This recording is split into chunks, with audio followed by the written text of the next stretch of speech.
pas facile de situer vos positions.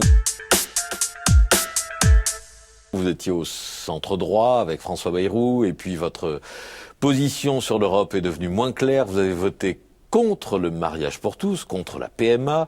Vous avez revêtu un gilet jaune, on l'a vu. Et vous êtes allé aussi soutenir le mouvement d'extrême gauche Nuit debout.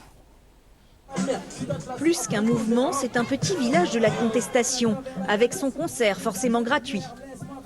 Et sa cantine à prix libre. Les gens donnent ce qu'ils veulent. Ça fait partie aussi d'une certaine conception des choses, d'une certaine philosophie. Les gens ne sont pas forcément non plus obligés de donner, quoi. C'est mieux, mais voilà, c'est ça. On n'attribue pas aux choses, un prix aux choses. Ils ont voulu inscrire l'état d'urgence dans la Constitution, c'est-à-dire qu'ils sont en train de mettre en place tous les outils du fascisme, je dirais. Beaucoup de rage, mais aussi une bonne dose d'utopie. Avec le mauvais temps, le rassemblement fait un peu réunion de famille d'extrême gauche. Et c'est tout le problème. Qu'est-ce que j'ai fait quand je suis rentré chez moi? J'ai demandé à mes potes militants de venir. Erreur! Je devrais demander à mes voisins non militants de venir. Je devrais demander à mes amis de la famille qui peut-être ils votent pas comme moi, mais je m'en fous. On a du mal à vous suivre, Jean Lassalle. Centre, droite, gauche, où êtes-vous? Y a-t-il un lassalisme? Oui, excusez-moi, je me suis suffisamment musclé les chevilles pour pouvoir vous répondre.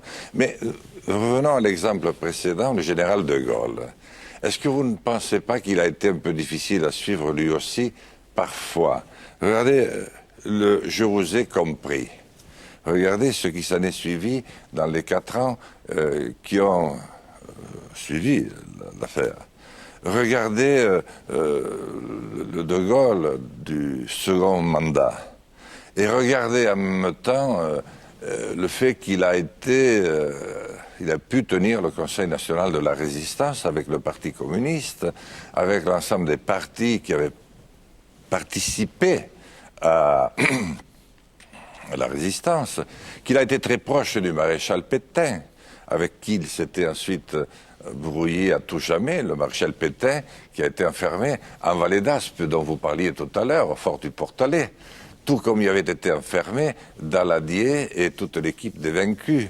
Est-ce que vous pensez qu'il était facile à suivre? Je crois qu'un homme qui a l'intuition, qui aime passionnément ce pays, et qui le sent, est conduit à avoir des attitudes et des rencontres successives. Et c'est la raison pour laquelle aujourd'hui, avec Résistons, j'ai voulu me mettre en position de rassembler ce grand pays. Ça ne durera pas longtemps, mais nous avons besoin de le faire car vous voyez le monde tragique dans lequel nous vivons. Je le décris depuis 30 ans. Depuis 30 ans, on se moque de moi, comme on s'est moqué de lui. Peut-être que maintenant, on acceptera pour mes dernières sorties de bien vouloir lire un peu ce que j'écrivais il y a déjà 30 ans et qui n'est pas tellement différent de ce qui se passe. Et Résistons, c'est un vrai parti avec des locaux, des militants, des lassalistes? Oui, et je dirais beaucoup d'abstentionnistes. Voyez-vous, c'est-à-dire des hommes et des femmes qui ont voté passionnément pour les plus anciens. Il y a beaucoup d'hommes et de femmes de gauche qui ont été résolument socialistes, mais plutôt à gauche, vous voyez.